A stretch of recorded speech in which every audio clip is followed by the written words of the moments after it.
Hello ಗೆಳೆಯರೇ, ಎಲ್ಲ ಹೇಗಿದ್ದೀರಾ? ಎಲ್ಲರೂ ಹ್ಯಾಪಿಯಾಗಿದ್ದೀರಾ ಅಂತ ತಿಳಿತೀನಿ. ಎಲ್ಲರೂ ಹ್ಯಾಪಿಯಾಗಿರಿ.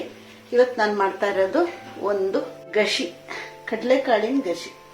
ನೋಡಿ, ಕಡಲೆಕಾಳು ಕಾಬೂಲಿ ಚೆನ್ನ ಒಂದು 1/4 kg ಇದೆ. ಅದನ್ನು ಈಗ ನಾನು ನೆನೆಸಿಟ್ಕೊಂಡಿದ್ದೀನಿ, ಅದನ್ನು ತೋರಿಸ್ತೀನಿ. ನೋಡಿ, ಅದಕ್ಕೆ ಮಸಾಲೆಗೆ ತೆಂಗಿನಕಾಯಿ, ಹುರಿದಿದ್ದ ಮೆಣಸಿನ್ಕಾಯಿ ಒಂದು 20 ಇದೆ. ಕಮ್ಮಿ, ನಿಮಗೆ ಕಮ್ಮಿ ಬೇಕಾದ್ರೆ ಕಮ್ಮಿ ಹಾಕೊಳ್ಳಿ, ಜಾಸ್ತಿ ಬೇಕಾದ್ರೆ ಜಾಸ್ತಿ ಹಾಕೊಳ್ಳಿ.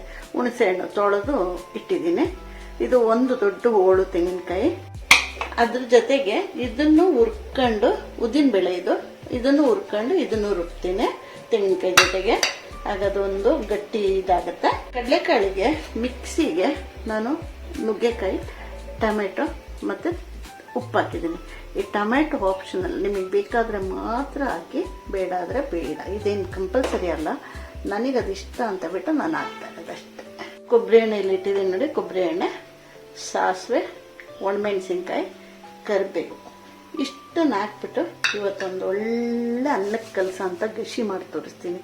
ತುಂಬ ಚೆನ್ನಾಗಿರುತ್ತೆ, ಎಲ್ಲರಿಗೂ ಇಷ್ಟ ಆಗುತ್ತೆ. ಇದಕ್ಕೇನು ಈರುಳ್ಳಿ ಬೆಳ್ಳುಳ್ಳಿ ಹಾಕೋಕ್ಕಿಲ್ಲ, ಏಕೆಂದರೆ ಇದು ಸ್ವಲ್ಪ ಹಬ್ಬ ಹುಣ್ಣಿಮೆಗಳಲ್ಲಿ ಮಾಡ್ತೀವಿ. ಸಾಧಾರಣನೂ ಮಾಡ್ತೀವಿ, ಅದರ ಹಬ್ಬ ಹುಣ್ಣಿಮೆಗಳಲ್ಲಿ ಒಂಥರ ಮಾಡೋದೇ ಅದು. ಅದರಿಂದ ಈರುಳ್ಳಿ ಬೆಳ್ಳುಳ್ಳಿ ಅಂಥದ್ದೇನಿಲ್ಲ.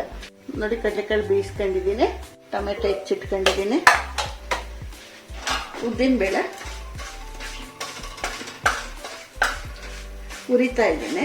ಇದನ್ನು ಹುರಿದ್ಬಿಟ್ಟು ನಾನು ಖಾರದ ಜೊತೆಗೆ ರುಬ್ತೀನಿ. ಇದನ್ನು ಖಾರದ ಜೊತೆ ರುಬ್ತೀನಿ. ನೋಡಿ, ಇಷ್ಟು ಉದ್ದಿನಬೇಳೆ ಎಷ್ಟು ಕೆಂಪಗಾದರೆ ಸಾಕು. ಇದನ್ನು ನೈಸಾಗಿ ಅದರ ಜೊತೆ ರುಬ್ಕೊಂತೀನಿ. ನೋಡಿ, ಈಗ ನುಗ್ಗೆಕಾಯಿ ಜೊತೆಗೆ ಟೊಮೆಟೊನು ಬೆಂದಿದೆ. ಈಗ ಅದಕ್ಕೆ ಖಾರ ಹಾಕ್ತಾ ಇದ್ದೀನಿ.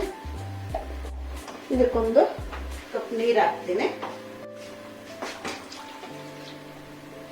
ಒಂದು ಕುದಿ ತೆಗಿಯೋದು. ಸ್ವಲ್ಪ ಕುದಿ ಬಂದಮೇಲೆ ಒಗ್ಗರಣೆ ಹಾಕ್ತೀನಿ. ಒಗ್ಗರಣೆ ನಾನು ಹೇಳಿದ್ದು ಗೊತ್ತಿದೆಯಲ್ಲ, ಕರಿಬೇವು, ಒಣಮೆಣಸಿನ್ಕಾಯಿ, ಸಾಸಿವೆ, ಮೆಂತೆ, ಇಷ್ಟು ಕೊಬ್ಬರಿ ಎಣ್ಣೆ ಜೊತೆಗೆ ಹಾಕಿದ್ರೆ ಆಯ್ತು. ನೋಡಿ, ಸಾರು ಚೆಂದ ಕುದೀತು. ಈಗ ಅದಕ್ಕೆ ಒಗ್ಗರಣೆ ಹಾಕ್ತೀನಿ.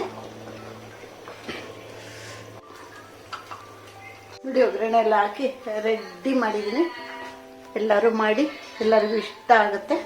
ಇಷ್ಟ ಆದರೆ ಶೇರ್ ಮಾಡಿ, ಕಮೆಂಟ್ಸ್ ಮಾಡಿ, ಸಬ್ಸ್ಕ್ರೈಬ್ ಮಾಡಿ, ಲೈಕ್ ಮಾಡಿ.